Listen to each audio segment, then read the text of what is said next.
Hello everyone, my name is Joe Van and I'm making a video about my hometown, Burlington, Ontario. Enjoy.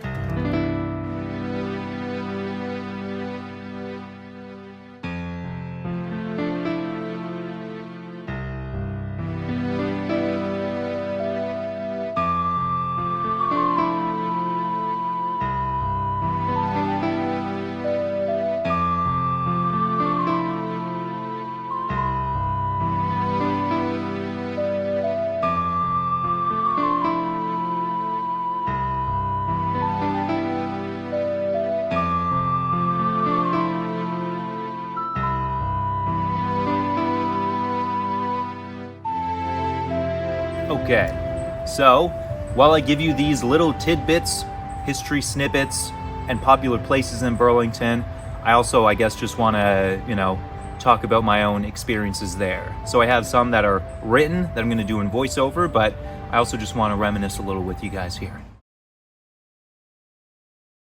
When I think of Burlington, I think of specific areas, like when I was a quote-unquote child. I'm using that term loosely, like from the age of 8 to 18 kind of a thing. I think of Shore Acres Creek or ravine, whatever that area is that goes down to Paletta. Tons of memories being in that area, biking with my friends and other shenanigans and what have you that happened down there. I also think of this one tiny hill that as a kid we called Murder Mountain, and the name kind of stuck, even though it isn't necessarily dangerous. But there's one side of the hill that becomes pretty steep and it just sort of tosses you into a creek. So during winter we would go tobogganing there, and then everyone would of course toboggan on the safe side that simply sloped off into a flat plain of grass. But those who were daring, myself included, we would toboggan straight off the end that just gets cut off and goes right into the water. And I sort of, literally threw myself into a freezing river in the wintertime. It's very exhilarating, very fun, and it's like little memories compacted within these small pockets of Burlington that I think of when I think of what it means to be home or to have a hometown. So regardless of where I travel in my life, whether I come back to Burlington and live here for the rest of my days, or if I don't see it again for decades to come, when I think of Burlington, I think of home. B-Town 905, or just Burlington, is a city located in the Halton Region of the province of Ontario, Canada. It's the last city on the west end of the Greater Toronto Area. West of it is Hamilton. In the 1970s, Burlington was suburbanized to accommodate the growing population and worker class for both big cities, Hamilton and Toronto. Burlington includes the neighborhoods of Aldershot and Kilbride, which used to be their own towns. Who would kill their bride and then name a town after it? Weird. It's got streets, starting horizontally with Lakeshore. Growing up, I assumed all cities bottomed out on a lake. I was not prepared for the big world out there. I was shocked as an adult when I was in downtown Hamilton and hit Lake Ontario by going north. Back to streets. Going up, there is New Street, Fairview, Mainway, Upper Middle, and Dundas, finishing north with Britannia. Vertically, from the west, you have Brant Street, Guelph, Walkers, Appleby, and Burl Oak, though Burl Oak is the border of Oakville, so to which city that road belongs to is ambiguous.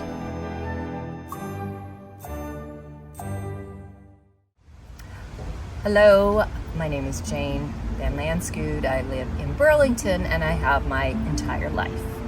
Now, I did go away for university, but I came back. And in fact, I actually bought the house I grew up in. So yes, I've lived here my entire life. And some of my fondest memories of Burlington, of course, are with my children when they were little, and we would go on our weekly hikes, and we would walk down to what is now called the Paletta Mansion because it was renovated by Paletta. But when I would take my kids there, it was just the McNichol estate, and the mansion was in, it was abandoned and a little bit in ruins, but for us, it was about going down to the waterfront. We didn't spend a lot of time down at Spencer Smith Park when my kids were little, but I do have, fond memories of taking them there for the fireworks. Often in the summer, though, we went up to my parents' cottage up north. So Spencer Smith Park was a special event for fireworks. I spend a lot more time down there now walking with my sisters. We often walk down through the promenade, Spencer Smith, and along the beachfront. Like to walk. And I live right behind New Street. So I've seen a lot of change in the city because I've lived here my whole life. So when I was growing up in this house, south of New Street, there was hardly anything north of Fairview. And then as a teenager, it crept up to Mainway. And then now it's like, I joke with my sisters, there's a whole nother city up there, uptown Burlington. Growing up, when I was a kid, we never went to restaurants because I'm one of 9 children. So there was nothing.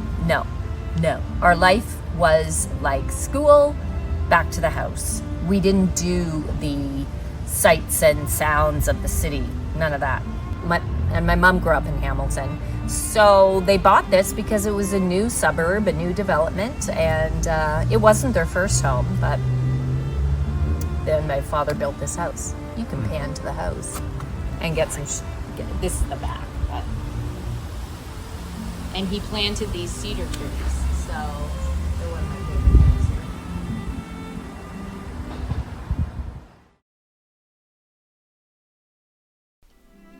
Burlington has a rich history that dates back to the late 1700s when the area was first inhabited by the indigenous peoples. In 1803, the British Crown granted land to the 6 nations of the Grand River to use as a reserve, and this area became known as the 6 Nations Indian Reserve. In the early 1800s, settlers began to arrive in the area and establish farms. The city of Burlington was officially established in 1874 and was named after the town of Burlington, Vermont. The city grew rapidly over the next several decades, and by the early 1900s, it had become an important industrial center, with industries such as manufacturing, shipping, and transportation playing a major role in the local economy. During the mid-20th century, Burlington continued to grow and expand, and it became a popular tourist destination. The city's population increased rapidly during this time, and it became one of the largest cities in the Halton Region. In the late 20th century, Burlington underwent a major transformation as new residential and commercial developments were built, and the city became known for its high quality of life, its excellent schools, and its scenic waterfronts. I'm Carol Franny Glover, born in Burlington, actually Hamilton, November 1st, 1954, and had a perfect childhood, and here's my lovely sister next in line. My name is Mary Pat Ferrani, and I was born June 25th, 1956, also at St. Joe's in Hamilton, and lived in Burlington until 1981, and then lived away and moved back to the area 20 years ago. So I remember when I left Burlington, there were 55,000 people. No kidding. 55,000 people in Burlington, and now how many are there? But I remember when we moved into the house on Fairlawn, everything north of New Street was fields. Yeah. Fields. Yeah. And everything west of Walker's Line was an apple orchard. Oh Remember yeah, that? yeah. Apple orchards. Yeah, like our whole neighborhood. Every tree, every property had an apple tree on it. Yeah. Remember when the mall was being built? 1972. The Burlington Mall was built in 1972. That was my first job at Sears. Mm-hmm. I remember seeing buffalo at Rattlesnake Point. How about that one? Yeah, I thought it was Cliff Park. No. Down in there. No, it was Rattlesnake Point, up Walker's Line. And buffalo, like there they were, roaming on the range. And but how could that be? Maybe we dreamed. No, I think at buffalo. the top of Walker's Line, was it Mountsburg? They did have buffalo. Yeah. They had buffalo. Yeah, I Bison. guess so. Yeah. But that's, and also too, when the the Skyway Bridge, when it had the toll thing at the top, You know, you'd have to toss your coins in. I'm an artist too, and there's a lot of good painting locations here. How about that one? You know, it is, you know, Crincliffe Park, you know, Paletas. We paint at Paletas a lot too. Anywhere along the lake, the beach strip, we go to the beach strip a lot. We had a great childhood, we have a great family, and it's home. I in never this province. thought I would live here again. I really didn't. Oh. And, you know, I've traveled a lot in my life and lived away for 20 years. And But everybody so always it's got a drawing factor. You come home at the end of the day. Well, that's what it is. If it's home, it's home, you know, regardless of where you are. But we have a big draw because we have a big family, so that's what brings us back, and it just happens to be here, so. Today, Burlington is a thriving city with a population of over 200,000 people.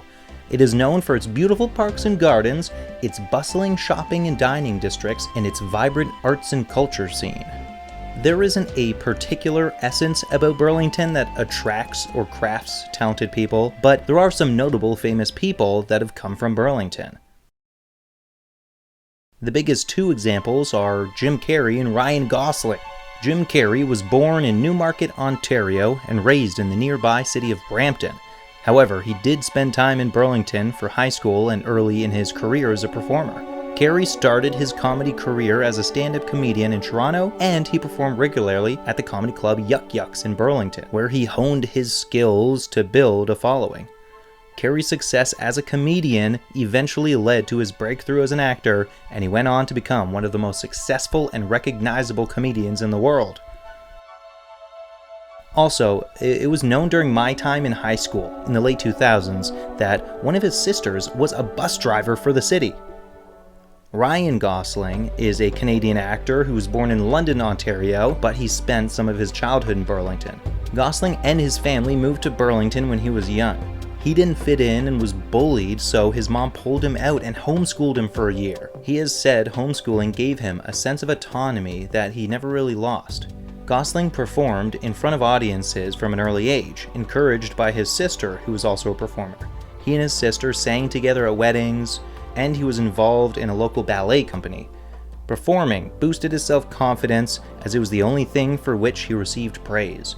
In 1993, 12-year-old Gosling attended an open audition in Montreal for the revival of the Disney Channel's The Mickey Mouse Club, where the rest is history. His mother still lives in Burlington to this day, and he visits her on occasion. My mom saw Ryan shopping at our local market years back, and it was the highlight of her day.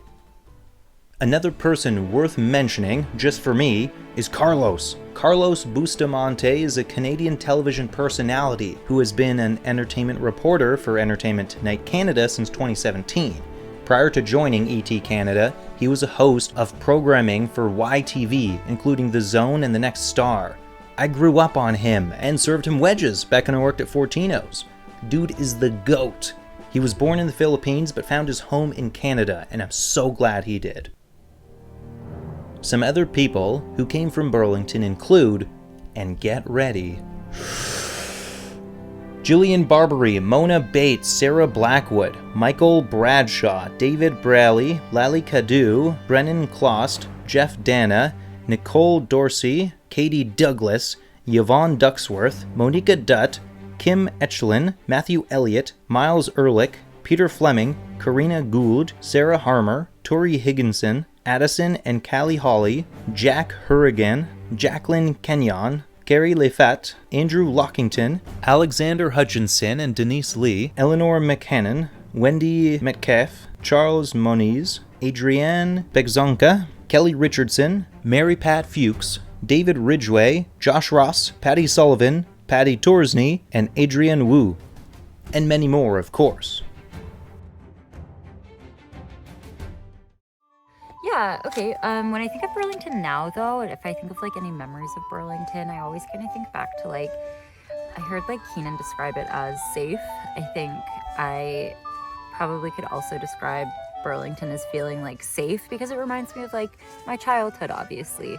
And so when I think about my childhood in Burlington, like I always kind of feel nostalgia or like safety thinking about walks with my family down to the waterfront or like Paletta Mansion. And that's a very like comforting memory and thought for me. And when we do go back and we visit Burlington, like I always like to do that walk. So one of my friends, we went to school at Pauline Johnson, so we were a quick walk. Like all of us lived within a kilometer of Pauline Johnson. We'd all walk to school, and I had a friend named Evan who in the winter he would like always wear shorts and shoes in the like dead of winter in the snow, and he'd walk to school, and we'd all be like, Evan, like, what are you doing? Why are you doing that? And he'd be like, oh, I'm not cold. And then one time we went to Murder Mountain, and this time he was wearing pants, but he was again wearing his sneakers in the dead of winter snow. And we were like tobogganing and going back into the back way into the creek and going into the creek, and then he like went off the toboggan, off a jump, and landed in the creek, but he broke through the ice with his shoes on, and he got so wet, and it was like -20 outside probably, or -15, and we had to walk him back home as quickly as we could. And by the time we got there, he had like just a little bit of frostbite starting to develop, and I think if we took any longer, he would have had pretty severe frostbite. But yeah.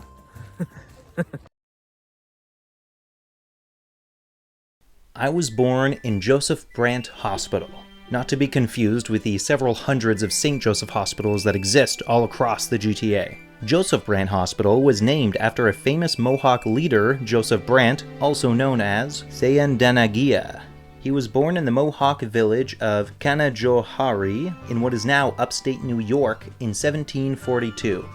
Anglican Church records at Fort Hunter, New York noted that his parents were Christians and their names were Peter and Margaret Tehoungwakwangirikwa. His father died when Joseph was young. One of Brant's friends in later life, John Norton, wrote that Brant's parents were not born Iroquois, but were rather Hurons, taken captive by the Iroquois' young people. The Canadian historian James Paxton wrote this claim was plausible but impossible to verify, going on to write that this issue is really meaningless, as the Iroquois considered anybody raised as an Iroquois to be Iroquois, drawing no line between those born Iroquois and those adopted by the Iroquois. Brant played a significant role in the history of Burlington, Ontario, as he was instrumental in the development of the Six Nations Indian Reserve in the area. In 1784, the British Crown granted land to the Six Nations of the Grand River, and Brant was one of the leaders of the Six Nations. He helped to establish the reserve and to maintain good relations between the indigenous peoples and the settlers who were beginning to arrive in the area. Things seemed more promising at that time than what, of course, later came to be. In addition to his role in establishing the Six Nations Indian Reserve, Brant was also a military leader and diplomat. He played an important role in the American Revolution, fighting on the side of the British, and he worked to protect the rights of the indigenous peoples throughout his life. After the American Revolution, Brant settled in what was now Burlington, Ontario, and he lived there for many years.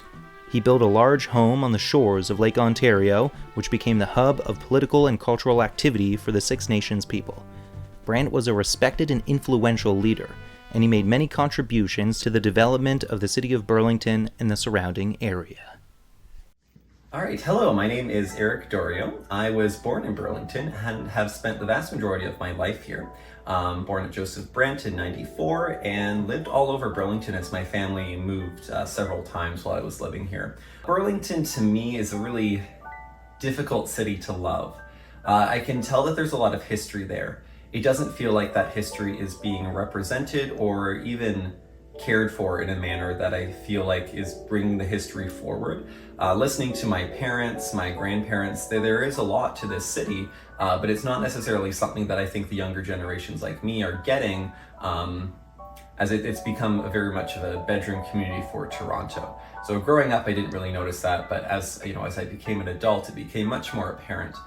The Tyendang area, specifically the golf course, is a really fond memory of just having this natural area kind of right in our backyard that I could go out and explore.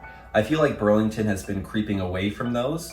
The escarpment, for example, there's a lot of development north of there now, Highway 5, and it feels like the natural areas that I think are really important to a town and its community have been eroded away over the years. Yeah, that's kind of the problem with Burlington, is that it's so stuck in between. And as an adult, like, you know, thinking my parents' generation, like, I'm sure that was fantastic. You know, a place away from the city, but you can still go into the city to work. You could have afforded a really nice, large property for, you know, on a modest income, and that's completely gone at this point. Completely. No one my generation is really, well, they are still able to afford houses, but I think the vast majority of people are simply priced out of the market. And, you know, I guess that's what happens over time, but I think it's unfortunate. Yeah, I would say that my identity with Burlington right now is that it's where my family is. And that family will not be there forever. And when they're not there anymore, will I still be here? I don't think I will.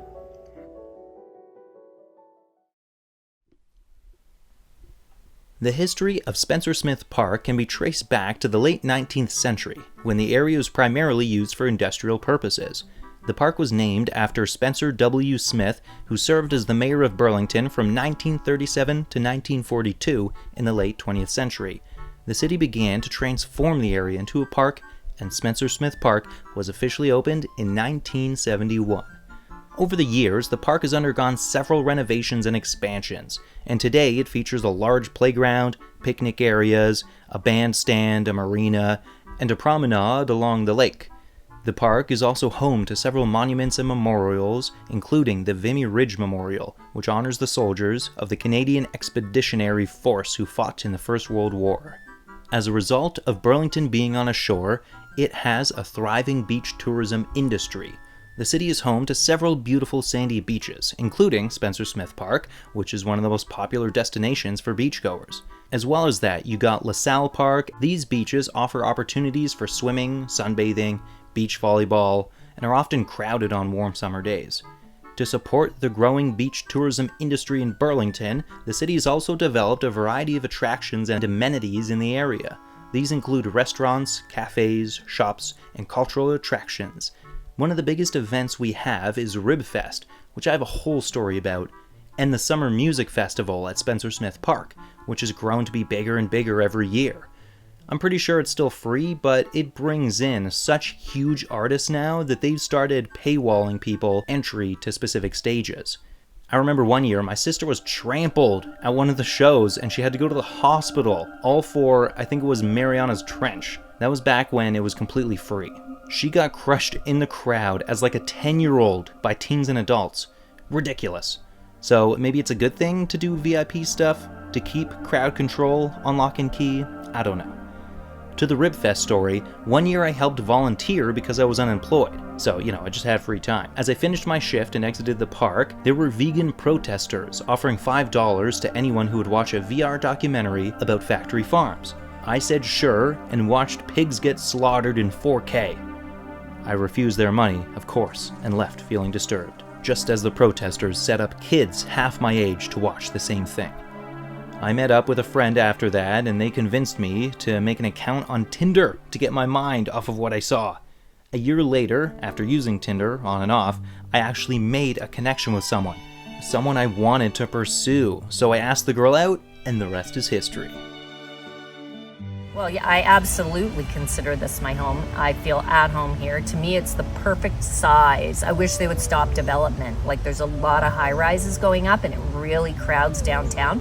The famous Sound of Music Festival was not something I grew up with. That started after, but then you guys grew up with that.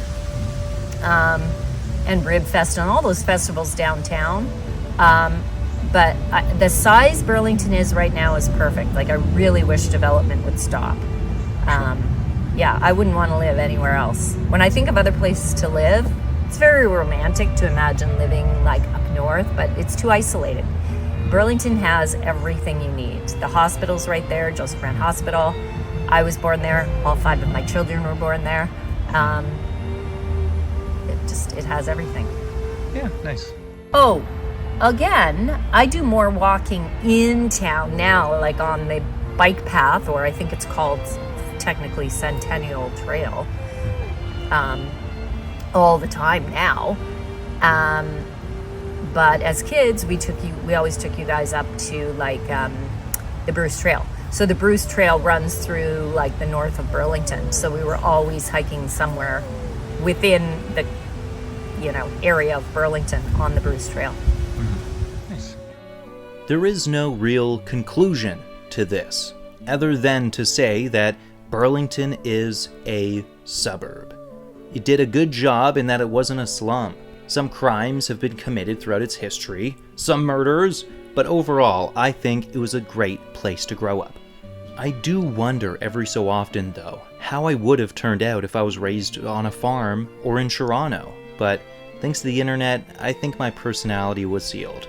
Like most kids and young adults today, regardless of our geographical situation, we can learn, witness, and absorb just about anything, make friends from anywhere, and choose how we feel about things our own way.